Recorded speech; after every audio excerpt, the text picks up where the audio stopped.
하나님의 말씀 봉독하겠습니다. 하나님 말씀 고린도전서 제7장 7절입니다.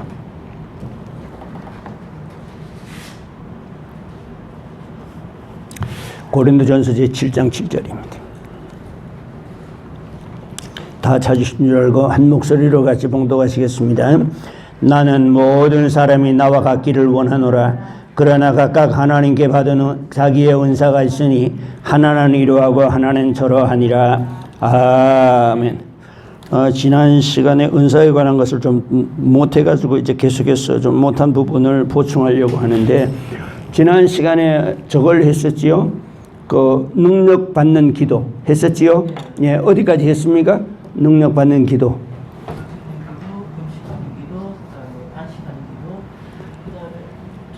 단식, 금식, 단식, 그 다음에 시간을 정하여 하는 기도, 그 다음에 또 작전 기도. 작전은 이제 시간을 정하여 하는 기도도 작전 기도 중에 들어가는데, 작전 기도는 시간과 날짜를 정하는 것이 작전 기도이다. 시간과 날짜를 정하면은 무슨 일이 있어도 그건 지켜야 한다. 반드시 시간을 지켜야 하고 반드시 날짜를 지켜야 한다. 자, 거기까지 했고, 그 다음에는 절식 했습니까? 절식 안 했어요? 절식. 예, 절식은 아마 안 했을 겁니다. 그 다음에 단식이 뭔지는 알지요? 단식. 예, 단식도 했는 줄로 압니다. 단식도 했고, 절식입니다. 절식은 뭐냐? 작은 양의 음식을 먹으면서, 그러니까 자기 육을 꺾는 겁니다. 여러분, 왜 분통이 터집니까? 배가 불러서 그래. 맞습니까? 배가 고프고 힘이 없으면 분통이 터질 일이 없어요. 아무리 옆에서 염장을 질러도 분통이 안 터집니다. 기운이 없으니까 화낼 기운이 없어요. 그래서 왜 분통이 터지냐? 배가 부르다. 그걸 뭐라고 합니까? 혈기라 그러지요. 예, 혈기라 그럽니다. 그런데 이 절식을 하면서 자기 육신의 모든 욕구들을 다 꺾는 겁니다. 그럼 절식은 어떻게 하느냐? 일정량의 음식을 먹습니다. 아주 소량의 음식을. 어떤 분들은 보니까 하루에 밥 딱 2숟가락만 먹고 100일 동안을 부르짖고 기도하더라고. 이것이 절식입니다. 뭐 하루에 2숟가락을 먹든지 아마 아침, 점심, 저녁으로 3숟가락을 먹든지 뭐 그거는 자기에 맞춰서 하도록 하고, 그래 하면 오래 삽니다. 아니, 오래 산다는데 왜 반응이 없어요? 오래 산다니까. 쥐를 가지고 실험을 해봤습니다. 소식시켰더니 수명이 길어지는 거야. 우리가 먹는 음식이 나머지 원래 30%만 흡수되고 나머지는 그냥 다 저거 되거든요. 음식물 영양이 30%만 흡수됩니다.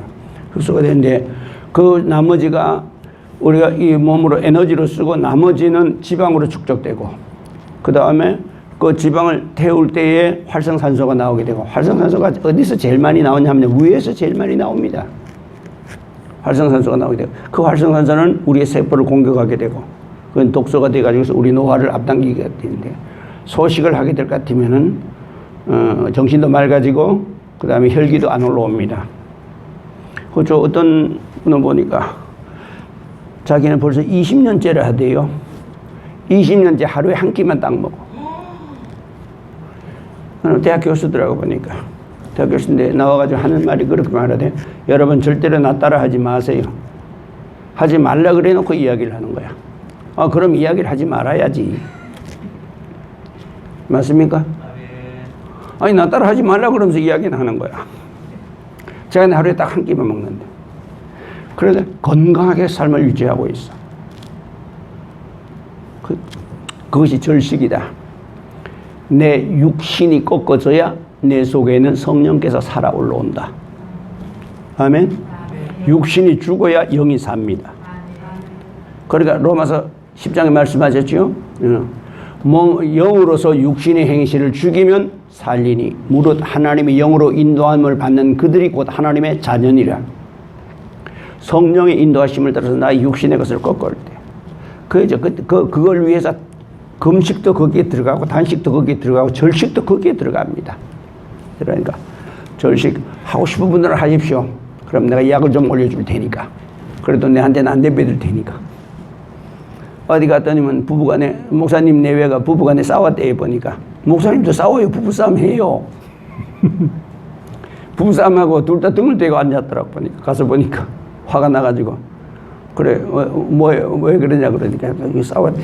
저하고. 그래서 오늘부터 금식해봐. 금식하라 하기는 말은 잘 들어요. 일주일을 금식을 시켰어요.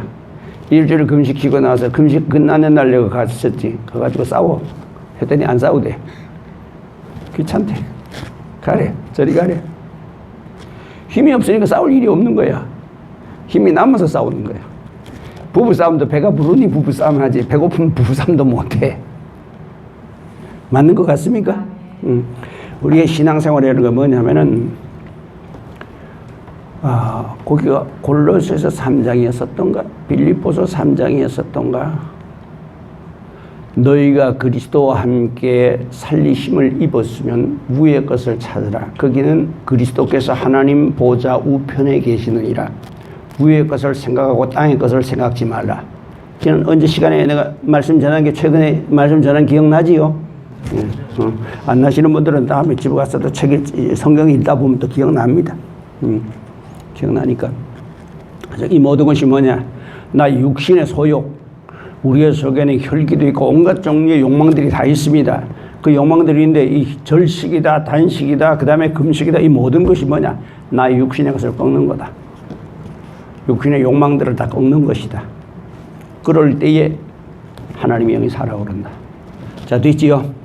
그러면은 이제 능력받는 기도는 여기까지만 하면 되겠습니다. 왜냐하면 지난 시간에 능력받는 기도에 그 기도에 대해서 내가 그 할 때 이 부분을 내가 했기 때문에 오늘 저녁에는 뭘 하려고 하냐면은 방언에 대한 것과 좀 몇 가지 은사에 대한 것을 지난 시간에 못한 부분이 너무 많아서 그 부분에 대한 걸 오늘 저녁에 좀 하려고 그럽니다. 자, 그래서 오늘 저녁에 여기 고린도서 7장 7절에 말씀하셨습니다. 뭐라고 말씀하셨습니까? 너희는 다 나와 같기를 원하노라. 그러나 각각 하나님께 받은 은사가 있으니 하나는 이러하고 하나는 저러하니라. 그렇지요? 하나님 은사는 다 똑같지 않다. 다르다. 다르다고 자기 거 다른 사람 것하고 같지 않다고 해가지고서 딴 사람 받은 거 자꾸 탐내지 말고 사모하라고. 탐내는 것하고 사모하는 것하고는 다릅니다. 그렇죠? 탐내는 것하고 사모하는 건 다릅니다. 다른 사람 은혜 받는 거 보고 속상하면은 그거는 뭡니까? 시기하는 거거든요. 뭐 가끔은 그럴 때도 있겠지만은 사모하는 자를 하나님이 돌아보시지, 그 탐하는 자를 주시지는 않는다는 것. 탐하는 것, 탐욕과 그 다음에 사모하는 것은 전혀 별개다. 매우 비슷한 것 같지만 그렇지 않습니다. 사모하는 사람은 어떠냐? 언젠가 주실 줄 믿고 주실 때까지 기다리는 것이 그게 사모하는 거고, 탐욕은 뭐냐? 자기가 어떤 시간을 기다리다가 어느 한계까지 더 이상 안 주면 얘 더는 못 참겠다 하는 게 그게 탐욕이에요. 자, 됐지요? 자, 그럼 오늘 방언에 대한 이야기를 좀 하도록 하겠습니다. 방언에 대한 얘기야. 방언은 몇 가지가 있느냐? 대인, 대신, 대물 방언이 있다. 다 했지요? 예. 그 다음에 방언 기도가 열린 후에는, 여러분 방언 기도가 굉장히 중요합니다. 나중에 내려가면서 하겠지만은 방언이 열린 후에는 대인 방언과 대신 방언은 필요하면 언제든지 열린다. 됐지요? 방언이 열리면, 보통 우리가 방언이 열리면 어떤 방언이냐면 고린도전서 12장에 있는 방언이 열리는 겁니다. 그건 뭐냐면 기도할 때 열리는 방언이거든요. 이 방언이 열리게 되면은 굉장히 중요한 게 있습니다. 많은 사람들이 방언을 굉장히 멸시하는 분들이 많아요. 은사무용론자들이 보면은 방언 그거는 하나님께서 하도 달라 했겠네, 줄 게 없어서 이거나 가져라 하고 던져줬다 하는데, 그거는 자기 생각인 거고, 방언이 굉장히 귀합니다. 왜 귀하냐 하면은 방언이 오면은 다른 게 따라오는 게 많습니다. 부수적으로 따라오는 게 많아요. 오늘 저녁에 내가 그걸 다 이야기해 주려고 그러는 겁니다. 그래서 방언의 이 사도행전에 나오는 방언 말고, 그 방언의 사도행전에서 나오는 방언은 어떻습니까? 한 사람이 서서 말씀을 전하니까 12개 지역에서 온 사람들이 다 알아듣지요? 자기네 언어로 알아듣지 않습니까? 그 방언입니다. 이게 바로 복음 전파를 위한 방언입니다. 근데 대신 방언, 고린도전서 12장에 나오는 이 방언을 받고 나면은 내 속에 영이 있다는 걸 알게 되고, 두 번째로는 장시간 기도할 수 있게 되고, 세 번째로는 대물 방언과 대인 방언은 이미 와 있다. 이미 와 있다니까. 안 믿는 모양인데. 안 믿들 믿지 마. 방언이 오게 될 것 같으면은 장시간 기도할 수 있다는 게 참 좋습니다. 참 좋은데, 이 방언이 오면은, 이게 자연히 뭐가 따라오냐? 통역과 예언이 따라옵니다. 방언하면 보세요. 얼마나 좋은가 보세요. 방언하면은 오래 기도할 수 있지요. 두 번째로는, 통역이 따라오고 예언이 따라오지요. 방언을 뭐라고 표현하고 싶으냐면, 난 이런 표현을 해도 되려는가 모르겠습니다만, 방언을 뭐라고 표현하고 싶으냐면, 연기의 첫 발을 들여놓는 것이다. 이 방언이 와서 방언을 많이 하다 보게 되면 은사가 줄줄 따라와요. 그 뒤로 이어서 줄 따라와요. 그러다가 방언 못하는 사람은 은혜가 없느냐? 그것은 아닙니다. 방언 예찬론자들은 방언 못하면 구원 못 받았다 그러는데, 나는 그런 소리는 하지 않습니다. 성경에 방언 못하면 구원 못 받는다는 구절은 성경에 없고, 구원받은 사람은 누구나 다 방언한다더라, 그런 구절도 없습니다. 그거는 너무 그쪽으로 치우친 것이고, 그러나 방언은 대단히 귀하다. 왜? 장시간 하나님과 기도할 수 있으니 좋고, 두 번째로 방언 따라서는 온갖 은사들이 뒤따라 바로 온다. 계속해서 온다. 그래, 방언을 많이 하라. 되지요? 많이 하라. 그 다음에 방언을 하게 되면 영이 있는 것이 어떤 게, 영이 있다는 것을 알게 되고, 그 다음에 방언을 하게 되면 방언 기도에는 참 힘이 있습니다. 힘이 있는데 성경에 말씀하신 것은 어떻습니까? 다른 사람 못 알아듣습니다. 자기도 모릅니다. 누구만 압니까? 하나님만 아십니다.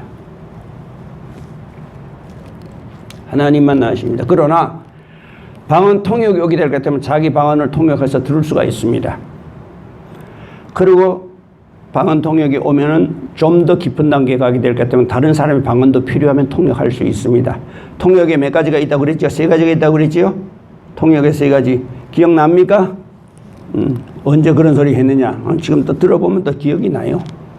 방언은 세 가지, 통역엔 세 가지가 있다. 은사의 통역이 있고, 영감의 통역이 있고, 믿음의 통역이 있다. 아하, 이제 생각이 났습니까?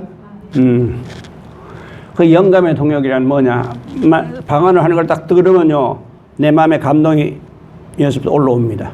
그 하는 방언이 말이죠, 내 이리로 들어와 배꼽 아래로 약간 들어와요.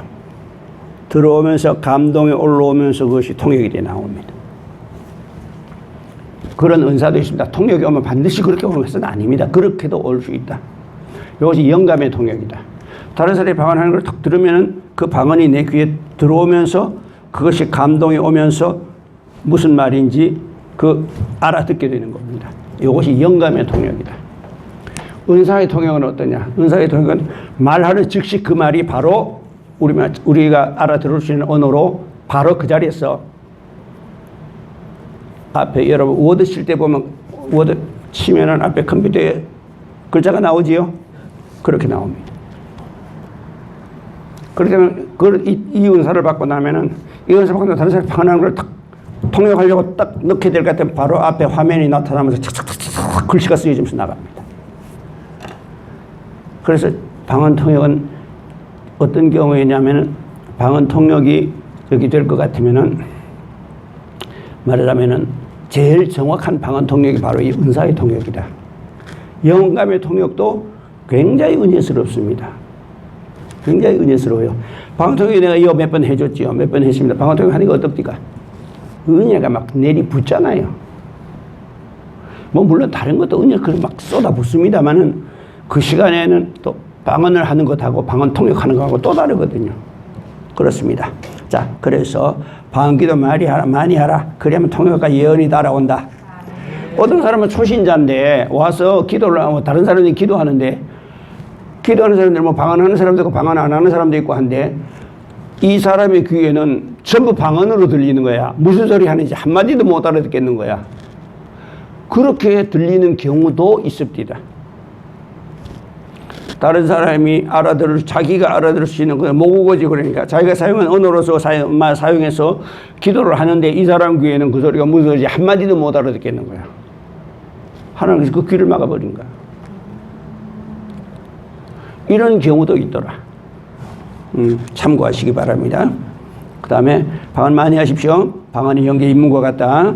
그 다음에 방언을 하게 될 것 같으면 갖가지 은사가 따라온다. 아멘. 방언은 대단히 귀하다.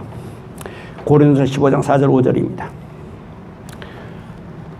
나는 너희가 방언을 많이 함으로 하나님께 감사하노라.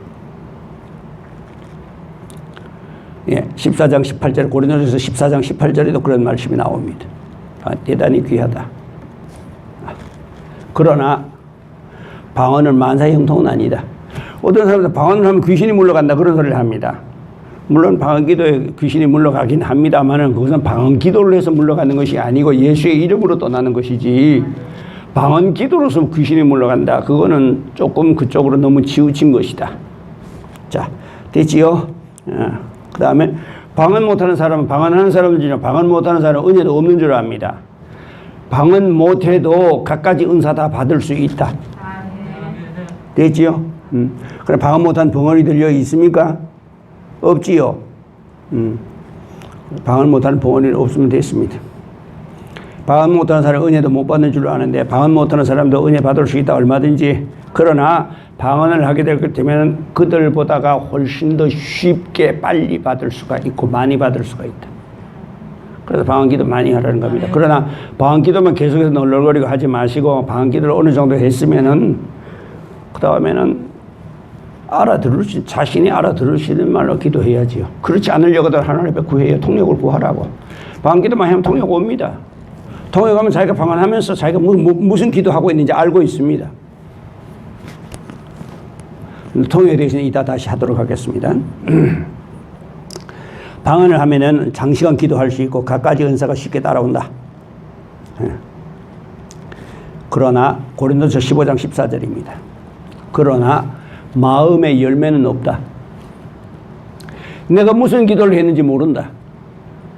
그래서 사도 바울은 너희가 다 방언말 하기를 원하나 특별히 예언하기를 원하노라. 14장에 보면 그 말씀이 나와요. 고린도서 14장에 너희가 다 방언말 하기를 원하나 특별히 예언하기를 원하노라. 방언은 자기의 덕을 세우고 자기의 덕을 세우고 예언은 교회의 덕을 세운다고 말씀하시고 있습니다. 거기 성에 어디 나오느냐 하면은 거기 고린도서 15장 14절에 나오고 있습니다. 마음으로 기도를 했는지 알 때에 그 열매로 나타날 수가 있는데 전혀 모르니까, 그래서 방언하는데 통역하는 사람 없거든 교회에서 하지 말라 하는 이유가 바로 그겁니다. 방언이 다가 아니기 때문에. 그렇다고 해서 교회에서 하지 말라는 건 아닙니다. 하세요. 부지런히 하세요. 하면은 그걸로 인해서 오늘 은사가 많을 테니까. 자, 방언에 마음의 열매가 없다. 예. 내가 무슨 기도를 했는지 알지 못한다. 그러한 통역이 오면 가능하다. 됐지요? 자, 그 다음에 방언에 따라오면 또 뭐가 또 따라오느냐 하면 방언 찬송이 따라옵니다. 고린도서 14장 15절입니다. 내가 영으로 기도하고 마음으로 기도하며 영으로 찬양하고 마음으로 찬양하리라 하는 말씀이 나옵니다. 방언 찬양이 있습니다. 방언에 곡조가 붙어가지고 나옵니다. 이것이 방언 찬양입니다. 됐습니까? 더 이상 표현 안 해, 더 이상 설명 안 해도 되겠지요? 예, 됐습니다. 이것이 자 방언 찬송이다. 자, 그 다음엔 지금 뭘 하려고 하냐면, 그 다음에 영서입니다. 영서, 진동, 방언 통역에 대해서 한 번 더 세밀하게 좀 더 하도록 하겠습니다. 영서입니다. 영서. 영서는 어디에 나오냐? 성경 어디에 나오냐? 다니엘서에 나옵니다. 여러분 잘 아시지요? 다니엘서에 나오는 거 아시지요? 잘 아실 겁니다. 다니엘서가 몇 장입니까? 5장 5절이지요. 다니엘서 5장 5절에 보면 이 영서가 나옵니다. 영서가 나오는데 이 영서를 어떤 사람들 방서라 그러기도 하고 하는데 그냥 방서라는 뜻은 그 말이 맞지 않습니다. 영서라는 말이 맞는 줄로 압니다. 영서입니다. 대부분 다 어떠냐면은 물론 뭐 다른 시간에도 이 용서가 나타날 수 있고 또 용서가 올 수 있습니다만은 특히 설교자들이 설교 준비하다 보면은 원고 쓰다 보게 되면 나도 모르게 마음이 뜨거워집니다. 성령의 감동이 강하게 임하면서 나도 모르게 글씨가 써져 나갑니다. 근데 다른 사람이 뭔지 하나도 모릅니다. 근데 나는 보면 압니다. 여기에 또 한 가지 보너스가 있습니다. 방언이 온 사람은 용서도 따라와 있다. 아, 좀 반응 좀 해봐라. 반응 좀 해봐라. 뭔 별나라 이야기를 해놓으니까 뭐 내하고는 상관이 없는 것 같아요. 어느 별에서 오는 건지 모르는 것 같아요. 방언이 온 사람은 용서도 따라와 있다. 그 다음에 방언이 온 사람, 그 다음에 보면은 진동이라는 은사가 있습니다. 진동이라는 은사가 있는데, 진동이라는 은사는 우리가 이제 진동하더라고 성경에 돼가지고 있습니다. 사도행전 4장 29절에 31절에 보게 되면 모인 무리가 다 진동하더니 성령이 충만함을 받아. 그렇게 나오거든요. 진동한다고 되어 있습니다. 막 기도하면서 이렇게 막 그냥 몸을 흔들면서 하는 거 있죠. 왜 그러냐 하면은 그 어떤 사람들이 보면 그죠. 저건 뭐, 왜 저 발광을 하면서 기도하냐 그러지만 그게 아닙니다. 그것이 바로 진동이라고 하는 그것도 은사 중에 하나입니다. 그런데 방언이 오면 진동도 따라와 있습니다. 진동이 따라와 있습니다. 됐지요? 그렇기 때문에 진동은 왜 진동이 오느냐? 불완전한 인간의 영혼에 완전하신 하나님의 신이 임하니까 우리 영혼이 떠는 겁니다. 영만 떠는 게 아닙니다. 몸까지 떠는 겁니다. 그것이 진동입니다. 그러면 방언하는 사람은 진동운도 따라와 있다 이미. 됐죠? 자, 됐습니다. 그 다음에는 방언 통역에 대해서 좀 더 하도록 하겠습니다. 아까 방언하다가 말한데 방언기도 많이 하는 사람에게는 통역이 온다. 구하라. 고린도전서 14장 13절입니다.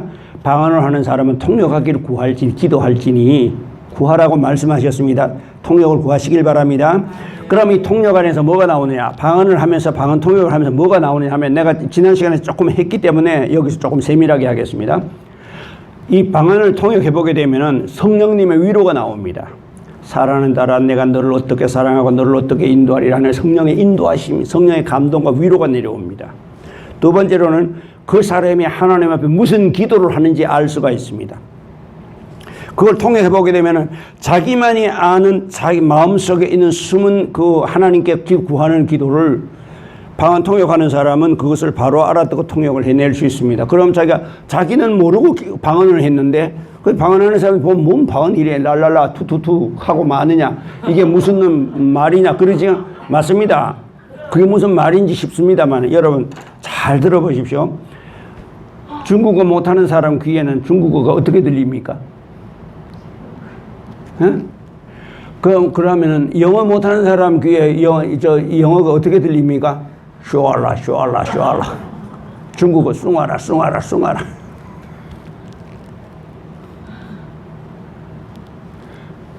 통역을 못하니까 그렇게 못 알아듣는 거지. 통역하면 그 말이 선명하게 알아듣습니다. 그래서 성령님의 위로가 나오기도 하고 그 다음에 두 번째로는 내가 하는 기도를 나만이 아는 나의 기도를 방언 통역을 통해서 보면 그 사람이 알 수 있습니다. 그럼 그걸 통역해 보면 자기가 그 통역하는 걸 들어보게 되면 자기 하는 기도와 같으면 이건 맞는 거거든요. 그런데 이런 경우가 있다. 지난 시간에 내가 잠깐 이야기했습니다만 같은 방언 통역을 같은 사람 한 사람을 앞에 앉혀놓고 방언을 하게 해놓고 통역을 넣어보게 될 것 같으면 두 사람이 통역하는 사람이 두 사람이 있으면 두 사람의 통역이 다 다를 수가 있다. 같지 않을 수가 있다. 그렇죠? 왜 그러냐? 그게 바로 영의 언어이기 때문이에요. 그러면 두 가지가 다 왜 다르면 어느 게 맞느냐? 둘 다 맞습니다. 어떻게 하면 알 수 있느냐? 그 통역하는 내용을 녹음을 하든가 아니면 하는 사람이 들어봐. 이쪽 사람 하는 거, 이쪽 사람 통역하는 거 들어봐. 둘 다 자기의 기도를, 자기의 마음과 자기의 일이라는 것을 알고 있습니다. 들어보면 압니다. 그렇지 않으면 자기하고는 전혀 상관이 없습니다. 그런데 다시 말하자면은 우리의 일생 중에서 방언을, 어떤 사람은 방언을 엊그제 이 일을 대해서 하나님께 기도할 수도 있고, 그 다음에 저쪽에 친척에 대한 기도를 할 수도 있고, 또 어떤 사람도 그 시간에 국가를 위한 기도와 선교사들을 위한 기도를 할 수도 있고, 교회를 위한 기도도 할 수 있다 그 말입니다. 그럼 같은 방언을 하는데 이쪽에서는 일가 친척을 위한 통역으로 나오고, 같은 시간에 같은 통역을 하는데 이쪽에서는 나라와 백성을 위해서 선교사들을 위해서 기도로 나옵니다. 둘 다 맞습니다. 다르게 나올 수 있다. 이거를 내가 왜 이야기를 해주느냐 하면은, 사실 방언 통역하는 은사가 굉장히 희귀합니다. 예언보다가 어쩌면 더 희귀합니다. 저기 옛날에 내가 저쪽에서 광산할 때지요. 광산할 때 강원도에서 태백 있을 때입니다. 근데 거기 어떤 권사님이 계셨어요. 기도원 하시는 권사님이 있었어요. 기도원 이름 내가 말하지 않겠습니다. 그 권사님이 계셨는데, 그 권사님이 신유 역사가 있어서 기도원을 하고 계셨어. 기도원을 하고 계셨는데, 그런데 이 권사님 곁에서 권사님 거기 와서 은혜 받고 권사님 옆에서 돕는 성도 하나가 있었어요. 하나가 있었는데, 그 성도는 방언 통역을 하는 성도야. 그래서 불러놓고 방언하는 사람을 불러 앉혀놔놓고 이제 방언하게 해놓고 통역하면서 방언하는 사람이 그 통역하는 걸 들으면요, 방성되고 올라고 옵니다. 성령의 역사가 어마어마하게 강하게 내려갑니다. 그 사람에게 내려가는 게 아니라 교회 전체에 어마어마하게 뜨겁게 내려옵니다. 지난번에 아마 경험했을 것입니다. 여기서 앞에 앉혀놓고 내가 방언 통역해 주는 거 아마 보셨을 겁니다. 성령 역사가 얼마나 강하다니까. 온 성도들이 그날 밤에 아마 대성통곡을 하고 다 울었습니다. 성령 역사 그렇게 강합니다. 그런데 이 권사님은 그게 없어. 자기는 방언을 할 줄 있고 신유기도는 할 수 있지만 통역은 안 되는 거야. 그러면 하나님께서 뭐 통역 안 되는 걸 그저 하나님 앞에 달라고 그래야 되겠고, 언젠가는 주시겠지 믿고 기다리지만은 당장에는 기도를 하는데 그게 필요한데, 이 성도가 이제 사정이 있어가지고 출타를 하려고 하고 이제 집으로 가려고 하는 거야. 그러니까 이 권사님이 너무 몸이 달았어. 주님, 저 성도 내 곁을 떠나지 못하게 하든가, 아니면 내한테 저 성도가 주는 인사를 내게 주시옵소서. 통역이라는 게 이렇게 귀합니다. 희귀합니다. 내가 이야기 전에 이천성 목사님 자꾸 하셨습니다만은, 이천성 목사님 그 하늘산 기도원이라 하면 우리나라에서 기도원 중에서 은사가 최고로 많이 내리는 곳입니다. 은사 역사가 많이 내리는 만큼 마귀 장난도 그만큼 강합니다. 그런데 거기에서 이 목사님이 오래전 이야기입니다. 별세 하셨으니까 그런 이름에 내가 누가 되는 말을 하는 건 아니니까 내 이름을 밝힙니다만, 이분이 우리나라의 교회에 아마 큰 발자취를 남기고 세상 떠나셨습니다. 큰 하나님의 참 영광을 나타내고 많은 일을 하고 우리 그 복음사에게 큰 족적을 남기고 떠났는데, 그런데 이 목사님이 한 번은 거기 왔는데 성도들 보고 그랬어요. 하늘살 기도하는데 집회를 하면서 목사님이 특징이 뭐냐, 욕을 잘해요. 그래서 우리 붕사 옆에서 그런 이야기 합니다. 여러분, 붕사들 여러분들 제발 욕 좀 하지 마라. 그 목사님은 욕이 막 그냥 나와. 그런데도 은혜가 돼요. 그게 성령 역사야. 그런데 그래서 그 모인 사람 중에서 여기 방언하는 사람 손 들어봐. 그러니까 방언하는 사람이 한 600명 되더라고. 그럼 통역하는 건 손 들어봐 하니까 통역 한 사람 나오더라고. 여러분, 통역하는 게 흔하지 않습니다. 굉장히 귀합니다.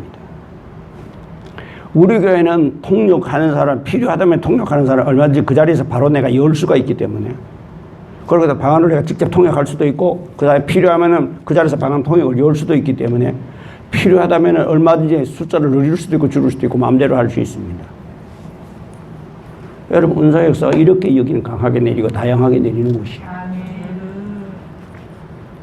하나님께서 그 날을 들어서 그렇게 역사하시니까 내가 무슨 능력이 있어서 그런가? 아니죠. 성령께서 나를 사로잡아 가지고서 나를 들어서 그렇게 역사하시니까 그런 거지. 내가 능력이 있고 뭔 재주가 있어서 그런 것은 아니라는 것은.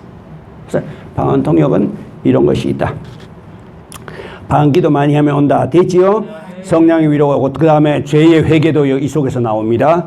자칫하면은 지난번에 이어서 아마 책망하는 거 들으셨을 것입니다. 지난번에서 책망하는 거 들었습니다. 그 책망을 듣고 난 그 전도사님은 그 뒤에 다시 우리 교회 안 옵니다. 안 오는 게 아니라 못 옵니다. 내한테 전화가 왔어요. 아마 기억날 겁니다. 내한테 전화가 왔어요. 목사님, 제가 도저히 집회를 갈리도 부끄러워 못 가겠어요. 근데 그날 밤에 다른 성도들은 얼마나 은혜를 받았냐. 온 성도들이 아마 대성통곡을 하고 울었습니다. 그 통역을 하면서. 책망하면서 내려오는 통역이 얼마나 그를 책망하면서 그러면서도 주님의 그 따뜻한 그 사랑 그 내려오면서 성령 역사가 온 교회 안에 얼마나 강하게 쏟아진지 온 성도들이 통곡하고 울면서 은혜 받았습니다만은 근데 정작 본인은 이제 다시는 그 교회 못 가겠다. 목사님 붕에 다시는 못 가겠다. 내가 부끄러워서 도저히 갈 수가 없다. 이런 경우도 있을 수가 있다. 그런데 그런 경우에는 어떻게 해야 되냐. 방언 통역하는 사람이 좀 지혜로워야 합니다. 지혜로워야 됩니다. 그래서 할 수 있으면은 이런 기도를 받을 때는 목회자에게 받으라는 이유가 바로 그런 이유에서입니다. 같은 말이라도 강아지 하는 말과 개새끼 하는 말과는 다릅니다. 맞습니까? 강아지는 개새끼나 강아지나. 맞습니까? 틀립니까? 하지만은 목회자가 만약에 통역을 한다 그러면 강아지하고 표현한다면은 목회 경험이 없고 이 신앙적인 깊이가 없으면은 강아지가 개새끼로 나오는 거야. 상처가 될 수도 있다고 말이야. 그래서 되도록 이런 중대한 기도 같은 경우에 뭐 영적 상담이라든가 아니면 깊은 영적 단계 이런 저걸 받으려면은 할 수 있으면 목회자에게 받아야 한다. 왜냐하면 목회자는 양무리들을 오랫동안 키웠기 때문에 자식을 키운 어머니와 같습니다. 목회를 오래 하면. 그래서 할 수 있는 대로 그 영혼에 같은 말을 하더라도 그 영혼에 상처를 주지 않고서 은혜를 끼칩니다. 똑같은 말이라도. 자, 이런 거 참고하시길 바랍니다. 자, 그 다음엔 하나님의 계획을 가르쳐 주기도 합니다. 너희 미래를 내가 이렇게 인도하리라. 하나님의 계획도 여기에서 나옵니다. 통역에서. 그 다음에는 예언과 같은 역할도 합니다. 그래서 제가 이렇게 보니까 예언하고 방언 통역하고 이렇게 써보니까 말이죠. 예언하고 방언 통역을 써보니까 두루두루 쓰는 데는 예언보다가 방언 통역이 훨씬 더 좋더라고. 그러니까 그런데 예언과 방언 통역의 다른 점이 뭐냐면은 방언 통역은 방언하는 사람에게만 이게 가능한 거고 방언 못하는 사람에게는 안 되는 거야. 예언을 방언하는 사람이든 방언하지 않든 간에 그의 숨은 비밀이라든가 그의 길이라든가 이것을 권면하며 덕을점이 인도할 수 있거든요. 그게 차이점이지. 예언과 방언 통역은 거의 같습니다. 맥락이 같습니다. 근데 그 차이라면은 방언하는 사람에게만 통역이 가능하고 예언은 방언하지 않은 사람에게도 예언을 할 수가 있기 때문에 그 차이지. 그러나 이 감동과 위로와 인도와 그 다음에 책망과 권면 이 모든 것들은 예언과 방언 통역에 거의 같다고 본다.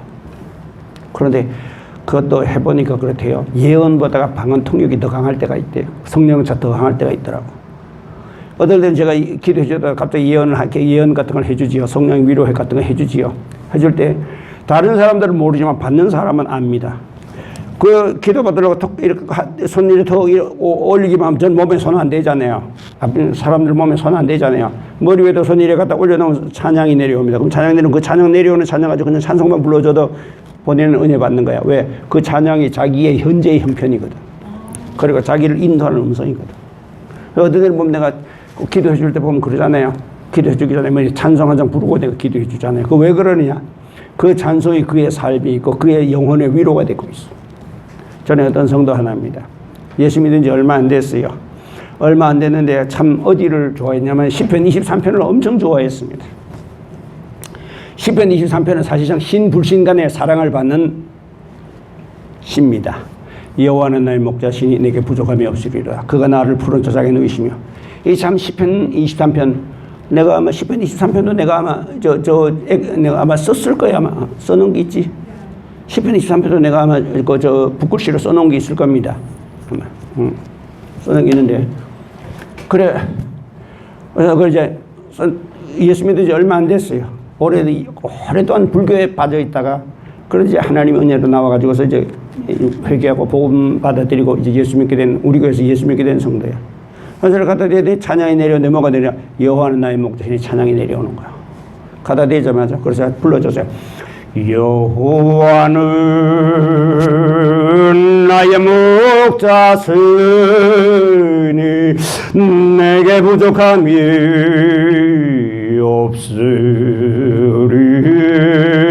없으리로다. 여러분, 제 목소리가 어떻습니까? 다 깨졌지요. 지옥에서 올라오는 깨질 소리 같지요.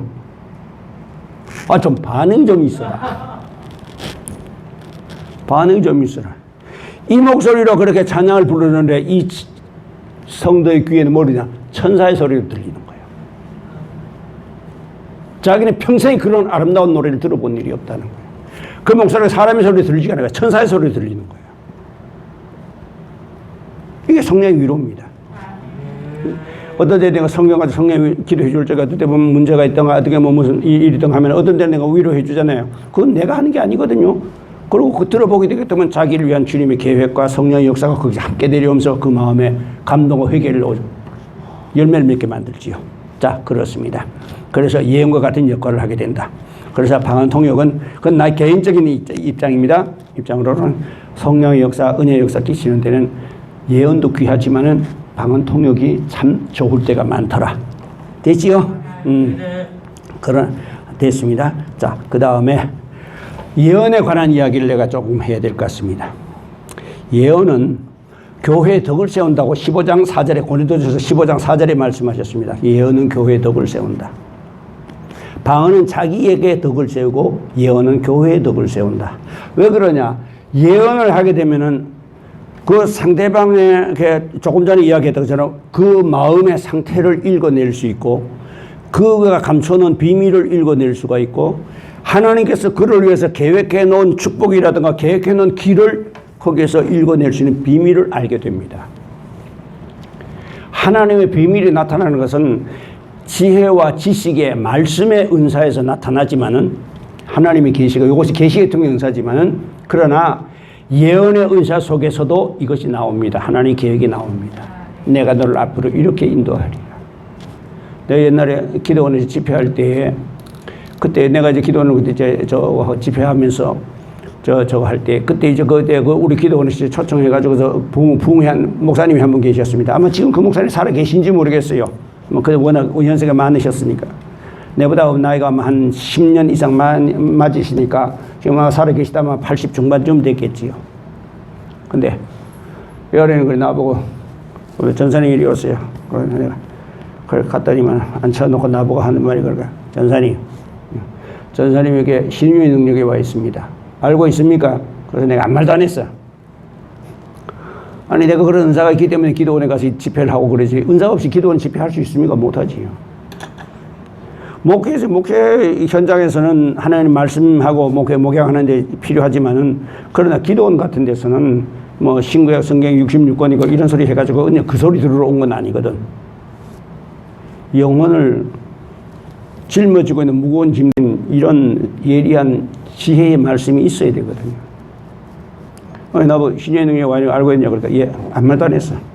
전사님 노년에 신유의 능력이 더 강해집니다. 그러더라. 그러나 그냥 그렇게 흘러들였어요. 흘러들였는데 내가 몇 살 때 이 은사가 왔느냐 하면은 42살에 이 은사가 왔습니다. 42살에. 그게 언제냐? 90년 9월 첫째 금요일 저녁입니다. 이 은사가 왔습니다. 그때 내 나이 42였던가 그랬을 겁니다. 이 은사가 왔는데 그 전에 은사 역사도 굉장히 강했습니다. 신유 역사가 굉장히 강했습니다. 뭐 아픈 사람, 특히 뼈 다치고 이런 사람들은 뼈 다치고 아니면 뭐 뼈 부러지고 아니면 뭐 뼈에 금 가고 아니면 척추 다쳐가지고 못 걷고 하는 거 그냥 기도하면 그냥 그 자리에서 바로바로 다 일어났어요. 중풍병자 기도하면 그 자리에서 일어났어요. 그런데 그렇게 신유 역사를 강하게 역사하시는 하나님께서 이 은사를 다시 주시더라고. 92년도 9월 첫째 금요일 밤에 주시더라고. 안 잊어버려요. 그래서 시더라고. 그 은사가 오고 나서 보니까 전에 역사하던 그 은사도 엄청 강했는데 이 은사가 오고 나니까 이전의 은사보다가 100배 이상 더 강해. 노년의 은사가 더 강하리라는 목사님 예언이 적중한 거야. 나 그 목사님이 예언은 굉장히 밝았어요. 그래서 저는 인정하는 분입니다. 그러나 그렇다 하더라도 예언은 조심해야 합니다. 왜 내가 이 말을 하냐면은 초대교회 때부터 예언을 잘못해가지고서 자칫하면 이 교회에 덕스럽지 못할 때가 있었습니다. 잘못 다른 사람의 허물을 들출 수도 있고. 여러분 그래 되면 곤란하겠지요? 만약에 내가 여러분 이리 봅시다. 선생님, 야 너 담배 피우지 마. 만약 그랬다 그래봐요. 아니 사실 몰래 가서 한 대씩 피우는데 아니 너 담배 피우지 마. 이래 됐다 하면 어떻게 되겠어요? 큰 시험 들어옵니다. 맞습니까? 그래서 지혜롭게 써야 되는 거야. 그날 보니까 자궁경부암 말기 환자가 자기 남편하고 같이 내려왔어요. 내려왔는데 오기 전에 주님께서 그 전날 저녁에 주님께서 나보고 그러셨다. 사랑하는 종아, 예, 내일 인천서 성도 하나가 올 거다. 예, 아멘. 그 성도가 어떤 성도입니까? 자궁경부암 말기 환자다. 그 전날 저녁에 주님 말씀하시더라고. 근데 그 전날 보니까 남편하고 같이 왔어. 어디서 왔냐? 인천서 왔대. 그래서 목사님 그래. 목사님 내가 왜 왔는지 알고 있거든. 자궁경부암 말기로 내한테 찾아온다는 거 내가 이미 알고 있어. 그걸 앞에 앉혀놓고 내가 기도해 줬어요. 기도해 주고 있어. 걱정하지 마. 희망이 없는 거야. 병원에서 희망이 없는, 아마 온몸에 자궁경부암 말기로 온몸에 이게 다 퍼졌어. 암세포가. 다 퍼진 상태야. 그러니까 가망이 없는 거야. 그런 걱정하지 마. 있어. 그래가지고 한 달 있고, 2달 있고 있다 보니까 암의 증상이 다 사라지는 거예요. 깨끗이 사라지거든. 그런데 자기 남편을 이렇게 보니까 화장실에서 담배 한 대 피워 물거든. 그런데 그 담배를 보니까 그래. 그러니까 그 화장실에 앉아서 담배를 피워 물고 얼마나 그 맛이 행복한지 아주 얼마나 행복해 하면서 행복해하고 있는 거야. 그럴 때, 야, 너 화장실에 가서 담배 피우고 자빠졌어. 여러분, 이래 되면은 어떻게 되겠습니까? 이건 덕스럽지 못하겠지요? 그 마음에 상처가 되겠지요? 그러니까 그럴 때는 어떻게 하면 되냐? 이렇게 하면 돼. 주님, 사랑하는 아들이 아직 세상을 좋아하는 것, 세상에서 좋아하는 것 아직 못 끊었습니다. 주님, 그것 주님 끊게 해주시옵소서.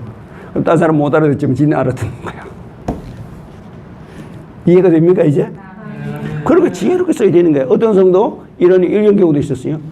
이렇게 뚝 떼니까 뭐가 이제 머리에 빨간 댕기를 매서 뒤로 이렇게 묶어가지고 영이 말입니다. 갖다 대고 툭 갖다 대는 순간 머리를 묶었는데 뒤에 빨간 댕기를 내고 있어. 아, 뭔지 난 알았지. 그래가지고 이렇게 해줬어요. 사랑하는 딸아, 햇볕은 환하게 내리쬐이고 있는데 너는 어찌하여 그늘을 찾아다니느냐. 그 소리 하자마자 이 여는 방성대고 하고 우는 거야. 다른 사람은 그게 무슨 소리인지 못 알아듣지 본인은 알아듣는 거야. 왜냐? 남의 둘째 부인으로 살고 있거든. 나만 아는 거야. 그리고 내가 그렇게 표현함으로 인해서 다른 사람 하나도 못 알아듣지 자기만 알아듣는 거야. 너는 양지로 나오라. 햇볕으로 나오라. 내가 너를 인도하며 너의 길을 열어주리라. 다른 사람 못 알아듣지만 자기는 알아듣는 거야. 이게 그러니까 예언을 쓸 때 지혜롭게 써야 되는 거야. 왜 그런지 이제 이해가 됩니까? 또 어떤 게, 그 초대교회 때부터 예언이 초대교회 때부터 문제가 많았습니다. 왜냐? 이렇게 직설적으로 찔러보니까 어떻게 되겠어요? 그 사람이 부끄러워서 다시 교회 못 나올 수도 있어. 그래서 데살로니가 전서 5장 19절 20절입니다. 19절을 여러분 참고하시길 바랍니다. 데살로니가 전서 5장 19절입니다. 5장 16절이 뭔지 아시지요? 항상 기뻐하라. 17절 쉬지 말고 기도하라. 18절 감사하라. 아, 이거 잘 아네. 나는 나만 아는 줄 알았더니. 17, 18절, 16, 17, 18절은 가장 잘 압니다. 항상 기뻐하라, 쉬지 말고 기도하라, 범사에 감사하라. 아마 성경 구절 중에서 절수, 가장 짧은 절수가 아마 그걸 겁니다. 항상 기뻐하라, 쉬지 말고 기도하라, 범사에 감사하라. 그렇습니다. 사도 바울의 편지, 사도 바울이 쓴 성경은 우리에게 항상 무엇을 주느냐 하면요, 있는 자리에서 바로 결단을 요구하는 그런 성경 구절이 나옵니다. 그런 말이 나옵니다. 사도 바울의 성경 구절 자체가. 한마디 한마디가 그 자리에서 심정을 찌르고 그 자리에서 결단하게 만드는 하라! 이렇게 나옵니다. 그래서 고린도전서 4장 16절 같은 경우에도 보세요. 뭐라고 말하고 있는가? 형제들아, 너네 나를 본받는 자들아. 보세요. 얼마나 분명하고 확실하게 이야기를 하고 있는 거예요. 고린도전서 1장 11절에 11장 1절에 말씀하십니다. 형제들아, 내가 그리스도를 본받는 자 된 것 같이 너희는 나를 본받으라. 보세요. 얼마나 강하게 그리고 그 자리에서 결단하도록 하잖아. 그날이 도적같이 이를 줄 너희는 모르느냐. 보세요. 얼마나 야무진가. 네. 거기에 내려서 항상 기뻐하라, 쉬지 말고 기도하라, 범사에 감사하라. 이는 그리스도 예수 안에서 너희를 향하신 하나님의 뜻이니라. 아멘. 우리가 하나님 앞에 그렇게 살기를 원하신데 항상 기뻐하고 쉬지 말고 기도하고 범사에 감사하게. 그 다음 구절이 그렇게 나옵니다. 성령을 소멸치 말며, 따라하겠습니다. 성령을 소멸치 말며 예언을 멸시치 말고. 아멘. 그렇게 되어 있어요. 성령을 소멸치 말래. 성령을 소멸치 말라는 건 뭐냐면 내 속에 성령의 감동이 올라옵니다. 찬양이 올라옵니다. 기도가 올라옵니다. 감동이 올라올 때 거기서 눌러보면은 자꾸 누르기 시작하면 나중에 성령 감동 오지 않습니다. 그래서 소멸하지 말라는 겁니다. 말씀 들을 적에 기도해야 되겠구나 감동이 올라옵니다. 올라오는데 바쁜데 다음에 하지 뭐. 자꾸 이렇게 눌러버리면 나중에 감동 오지 않습니다. 그것을 성령을 소멸하는 겁니다. 그렇게 소멸하지 말아라. 됐죠? 여기에 대해서 더 이상 할 말들이 많이 있습니다만 이건 더 이상 저거 하면 너무 길어지니까 여기까지만 저걸 하도록 하겠습니다. 그 다음에 예언을 왜 멸시지 말라고 하느냐. 예언하는 걸 이렇게 가만히 놓고 예언하는 거 보면 딱 무당들이 하는 것하고 참 많이 닮았습니다. 그래서 예언을 하지만은 어떨 때는 그 예언이 안 맞을 때도 있습니다. 왜? 하나님의 성령으로 하는 예언은 맞게끔 되어 있지만은 그 사람이 불완전하다가 보니까 바르지 받질 못함으로 인해서 예언이 짝이 맞지 않을 수도 있다 그 말입니다. 않는 경우도 나온다 그 말입니다.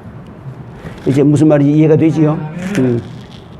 예언이 내가 너를 이렇게 하리라, 내가 너를 이렇게 하리라 하면 그 말씀대로 돼야 되는 거야. 그런데 짝이 안 맞을 수가 있다 그 말입니다. 그게 안 맞는다고 해가지고 그 예언 자체가 잘못된 건 아닙니다. 그런데 하나님의 성령이 역사하시는 건 바른데 그 사람이 불완전하다가 보니까 제대로 받아내질 못한 겁니다. 그러다 보니 예언하는 게 꼭 무당들 못하는 것처럼 보이니까 뭐 유튜브에도 거의 그렇대요. 하나님은 무당이 아니다라고 그러대요. 맞아요. 하나님 무당이 아닙니다. 그렇기 때문에 무당보다 더 잘 아십니다. 그래서 예언을 멸시하지 말라는 겁니다. 그러니까 받을수록 어떻게 해야 되겠습니까? 더 조심해야 되겠지요. 더 조심해야 될 줄 압니다. 자, 그 다음에 여기까지 하면 이제 거진 다 나옵니다. 방언 통역이 오면은 영서 해석도 같이 오고, 그 다음에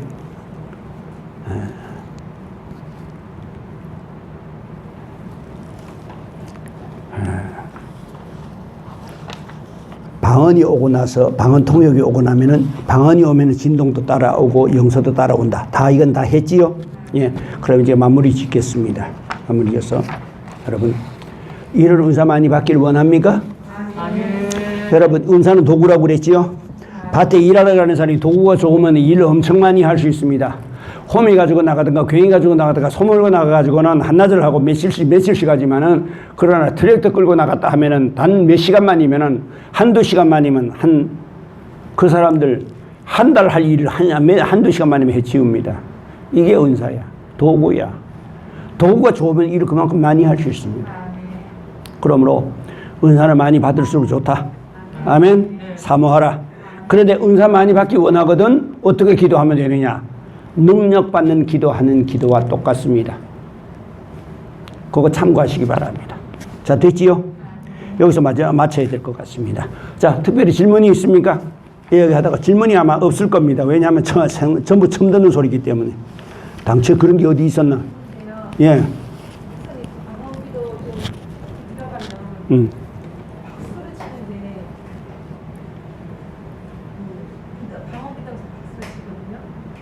뭐라고? 박수. 응.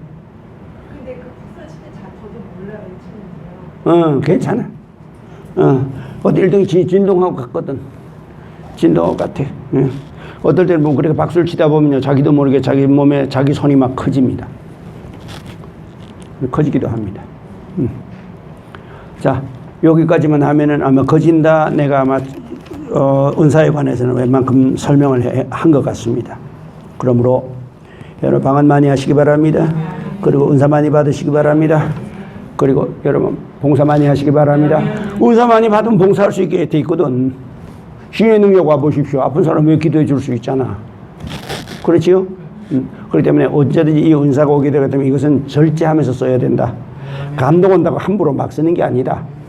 꼭 필요하다고 인정될 때, 정말로 이 영혼에 유익하다고 인정될 때, 정말로 복음을 위해서 유익하다고 인정될 때 쓰는 요 지혜가 필요합니다. 그렇지 않으면은 잘못하면 이 은사 잘못 쓰면 은사 없어집니다.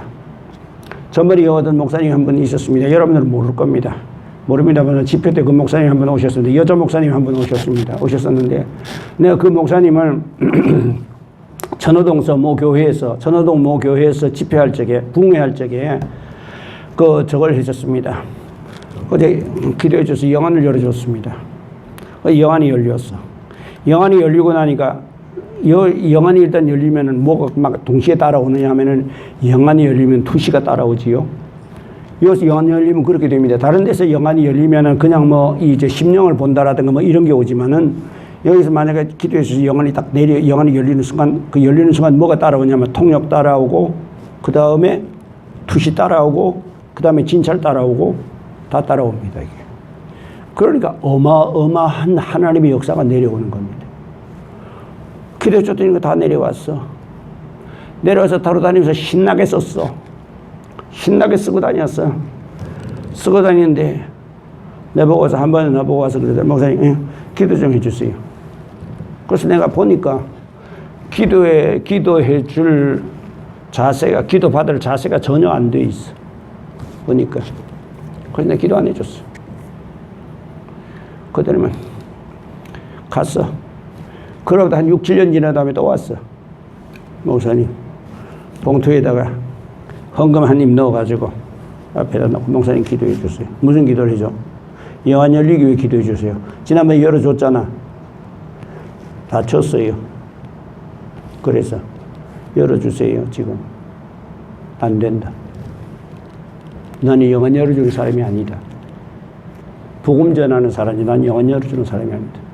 그래가지고 온데 다니면서 저지레도 했고, 온데 다니면서 떠들기도 해가지고 내한테 찾아온 사람들이 많아요. 목사님이 기도하면 영안이 열린다면서요. 나 영안 좀 열어주세요 하고 찾아온 사람들이 꽤 많았습니다.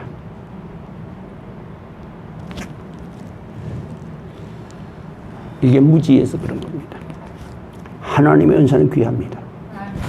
그것이 무엇이든지 간에 그 은사가 본문에 그랬죠. 각각 하나님께 받은 은사가 있으니 하나는 이러하고 하나는 저러하니라 그랬어요.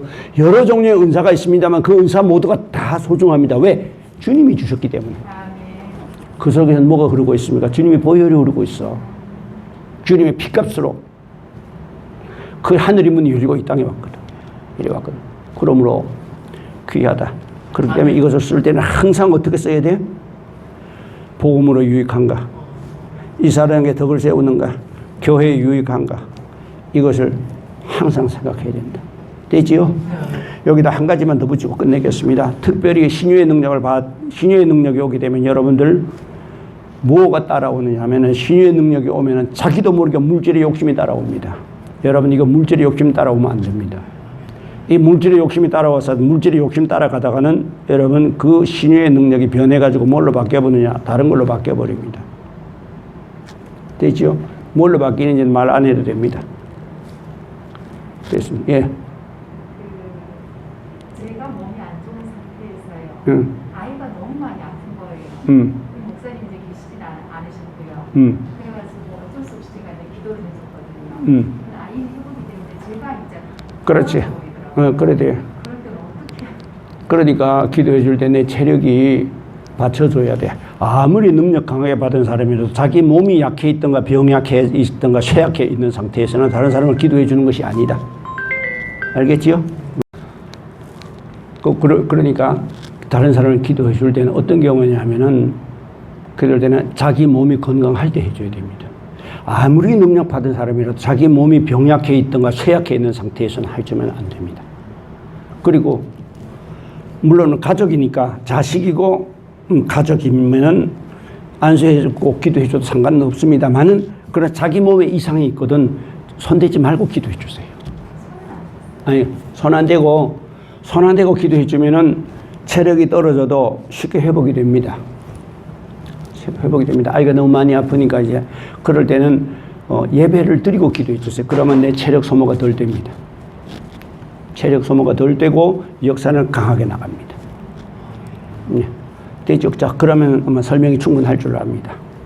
하신 대로 기도를 지게 몸에 손대는 기도는 도저히 되도록이면 하지 마십시오.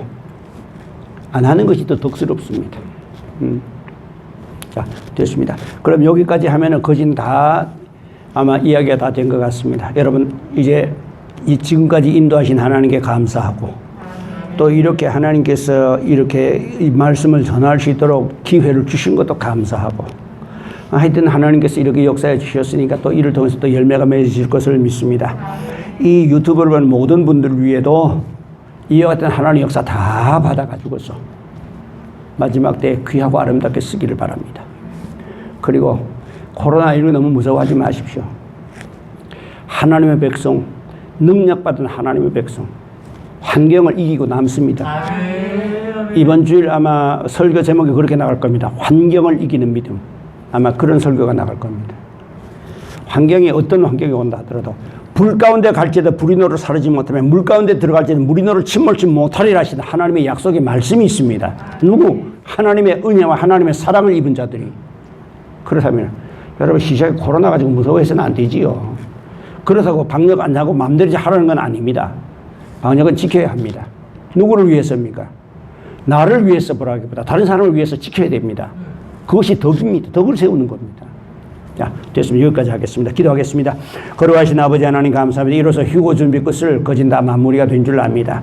그동안에 못한 어떤 부분들까지 이렇게 이제 마무리할 수 있도록 은혜 주신 하나님께 감사드립니다. 주께 구하옵기는 이 귀한 은혜와 은사의 역사가 주님 우리 교회 안에서만이 아니고 또한 이 말씀을 듣는 모든 분들이 이와 같은 은사를 받게 하시고 능력과 권세를 받아서 세상을 이기게 하시고 다니엘과 같이 용맹스러운 주님의 자녀 그리고 다윗과 같이 용감한 주님의 자녀 스데반과 같이 순교의 자리를 두려워하지 않는 이런 주님의 동역자들 이런 동역자들이 이 말씀을 듣고 따라오면서 이와 같은 능력과 권세를 받아서 이와 같은 주의 사자들 이와 같은 주님의 동역자들이 벌떼와 같이 구름떼와 같이 일어나게 하여 주시옵소서. 예수님 귀하신 이름으로 기도하옵나이다. 아멘.